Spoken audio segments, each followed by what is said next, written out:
మనం చేసిన ఫలితము లభించాలి. చివరిలో అమ్మవారికి సంతోషపెట్టి మనం కూడా సంతోషంగా ఉండి సుభిక్షంగా మేము ఈ వాసవి కాలనీ కాదు ప్రపంచవ్యాప్తంగా కూడా సుభిక్షంగా సౌఖ్యంగా ఉండాలి అని చెప్పడానికి కోసమే చేయడమే చివరిగా కార్యక్రమం.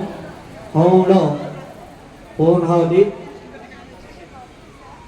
పూర్ణావతిలో దాంట్లో నానా రకాలు ఉంటాయి, నానా ఔషధ గుణాలు ఉంటాయి. అంటే దీంట్లో ఒక ద్రవ్యం అంటూ చెప్పడానికి లేదు, అన్ని ద్రవ్యాలు కలుపుకొని అమ్మవారికి ఇష్టమైనగా ఆవిడకి ఇస్తున్నాం. సంపూర్ణంగా అమ్మ మేము చేస్తున్నాం, చివరిలో మా ఏది కోరిక దిగ్విజయంగా జరగాలి, మేము చేసిన కోరిక ఏదైనా తొందరగా అనుకూలంగా మాకు రావాలి, లాభం కానీ లేకపోతే వ్యాపారంలో పెడితే వ్యాపారం అభివృద్ధి రావాలి, ఉద్యోగం వస్తే దానికి ప్రమోషన్ రావాలి,